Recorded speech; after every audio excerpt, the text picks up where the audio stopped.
everybody? Welcome to After Prison Show, and today is a really special day for me. Actually, yesterday was that special day, but it's today that we're going to talk about that. Because yesterday was October the 13th, and for me personally, that marked 2 years that I've been home from prison. Yesterday was also Friday the 13th, and that was kind of a scary thing. I felt like I probably needed to hide in the garage all day just to ensure that nothing bad would happen. I mean, how ironic is that? My 2-year anniversary since being released from prison falls on a day that is so superstitious and associated with bad things happening. So thank God, thank you, that I made it through. But again, yesterday was 2 years that I've been home from prison. To me, that is an unbelievably long damn time. And it's for a number of reasons, and I'm going to tell you all about that in this video. I'm going to tell you a lot of things in this video, actually, and I think you're going to find this pretty awesome. At least I hope you do. You know, I spent yesterday just really reflecting on my life. Where I have been, what I have been through, being locked up in so many different jails, prisons, so many different times, and also where I am right now. And I got to be honest with you, I'm pretty damn proud of myself. You know, it's a pretty ironic thing to think about, but while you are locked up, there's gonna be so many times where you think about just how much that place sucks, how much you wish you weren't there, how much you think that once being released from there, you're never gonna come back to that place that you consider like the worst ever. Yet, oftentimes, as soon as people get released, they pretty much forget about everything that they went through while in that situation and go right back to doing the same damn dumb shit that landed them there in the first place. And believe me, I am absolutely no exception to that. In fact, my life was exactly like that from the age of 18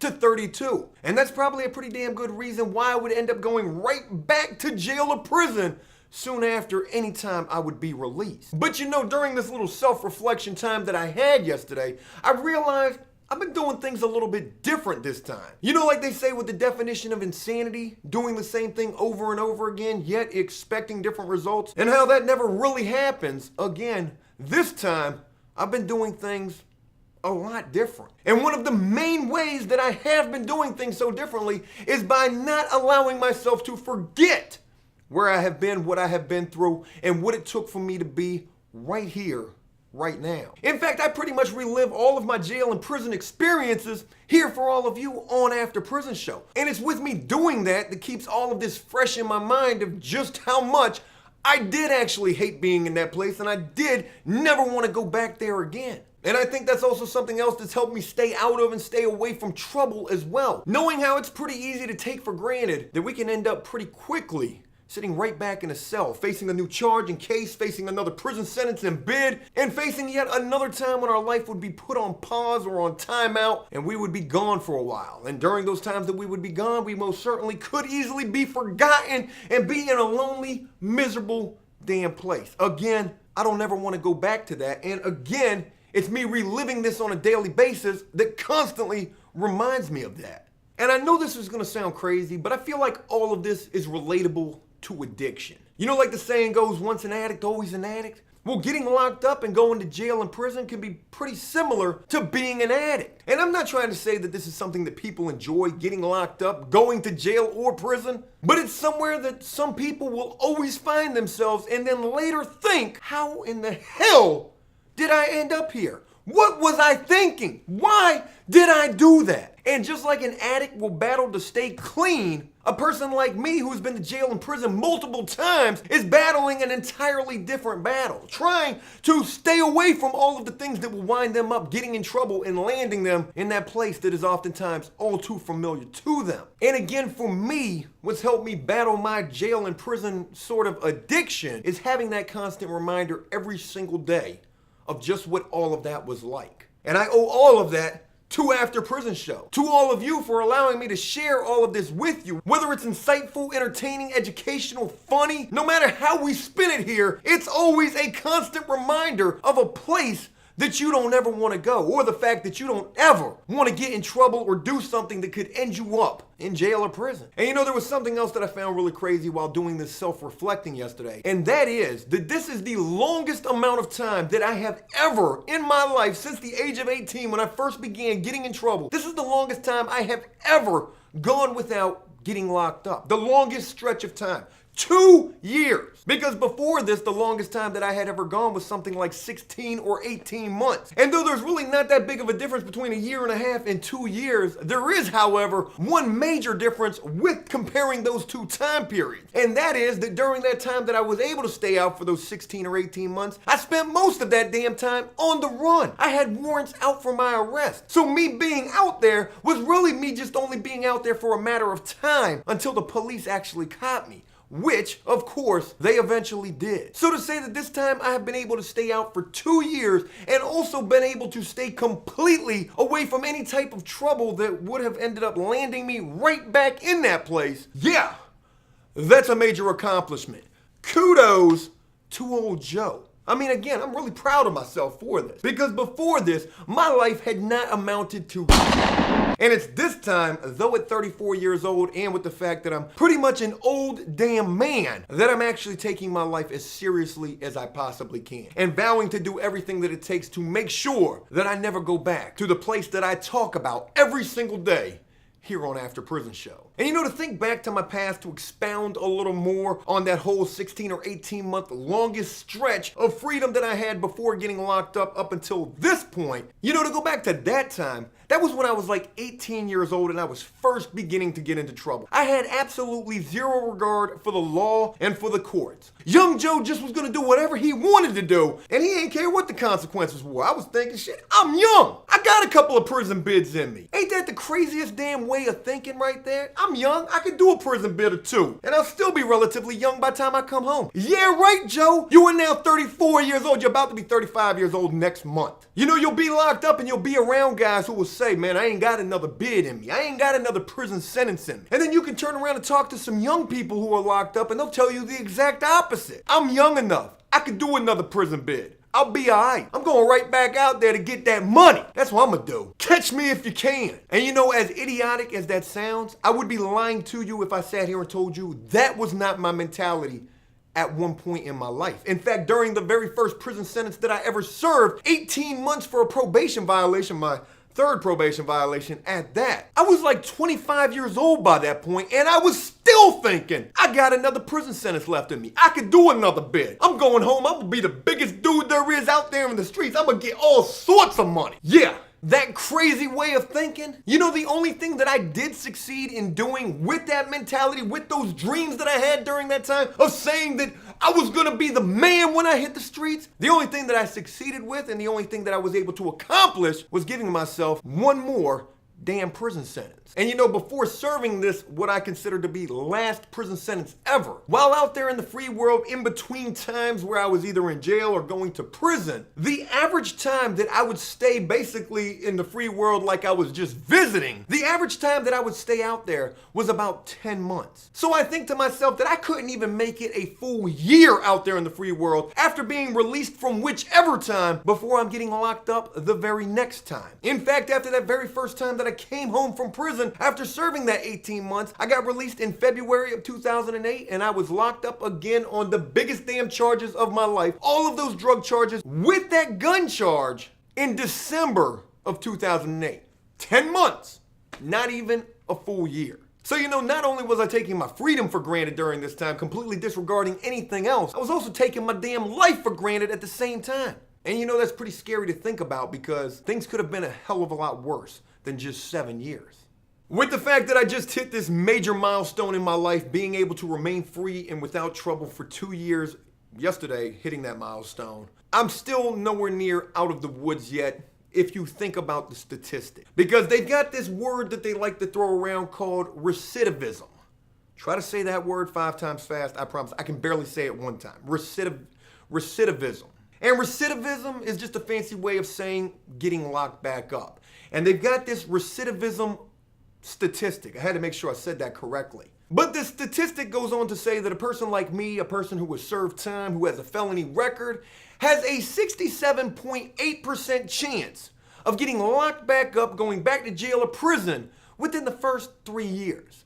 Those are not very good odds at all. You're talking about more than half of the people who get released within the first 3 years of them being home, they're going right back. And this statistic goes on even further to say that within the first 5 years, 76.6% of people released are going back. They're going back to jail or prison. So to think that if you make it past the first 3 years, you would think that it would get a little better for you. Your chances would improve a little bit. However, this recidivism statistic clearly says that your chances, they don't improve. In fact, they get even worse. Because if you make it past 3 years, well then damn, you're talking about 3/4 of everybody who gets released is going to end up getting locked back up again within 5 years of them coming home. So, I still have 3 years left until I'm not falling into that statistic anymore. Because mind you, my entire life up until this point, I have completely been within this wheelhouse. Old Joe has most certainly been a part of that little recidivism rate. And I was just trying to look up another statistic here, but I can't find it. But there's another one that says that within the first year, I think it's like 80% of those released will end up getting locked back up within the first year. And if you think back to my past with the average amount of time that I was able to stay out between different stays in jail and prison, and that average time being about 10 months, damn, I definitely fell into that category as well. But I vow to do whatever it takes this time to make sure that I am not a part of that statistic anymore, and that everything from my past is just that and will always remain that, a part of my past.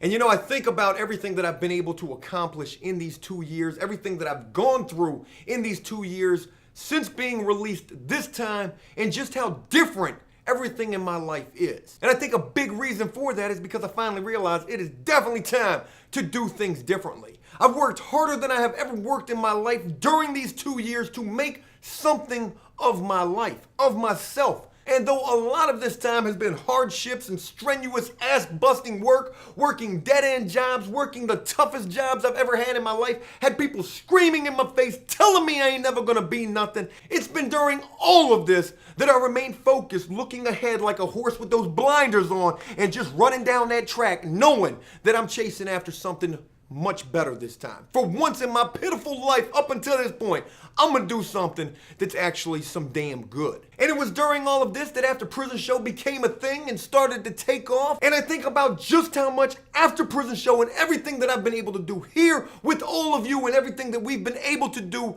together has been such a huge part of my life and the success that I've had thus far. Though it's not no immense amount of success. I'm not rich. I'm not well off. We're barely even surviving doing this. But still, with everything the way that it is right now, this is the best that my life has ever been. This is the most self-sufficient I have ever been in my life. Hell, I'm able to have a guy who works with me. I got Cody. And again, it's me thinking about all of this that just makes me really proud.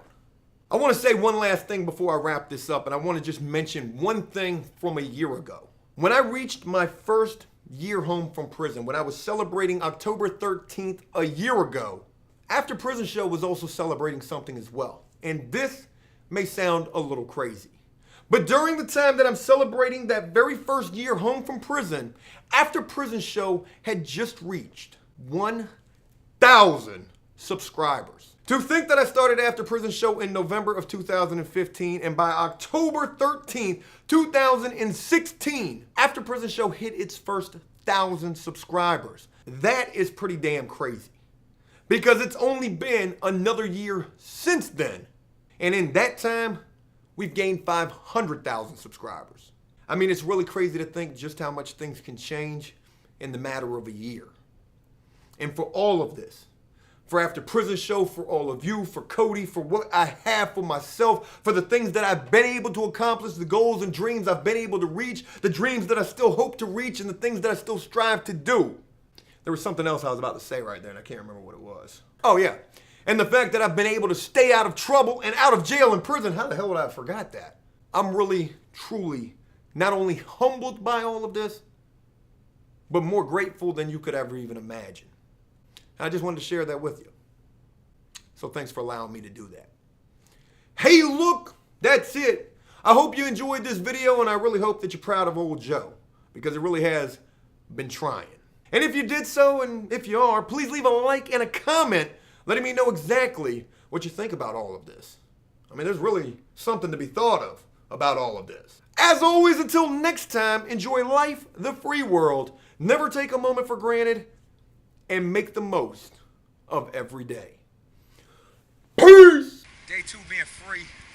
been pretty crazy. Just got done dealing with probation. That was pretty intense. Piss tested immediately upon release. That was pretty awesome. But got that out of the way. I was pretty happy to get it out of the way.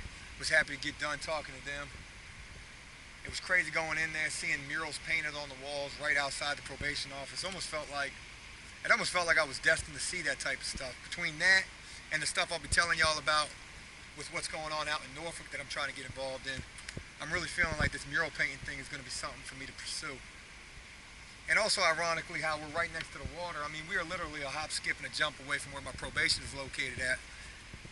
And here we are. One of my most favorite places to be is standing right here on a dock in front of some $1 million boats, right on the water.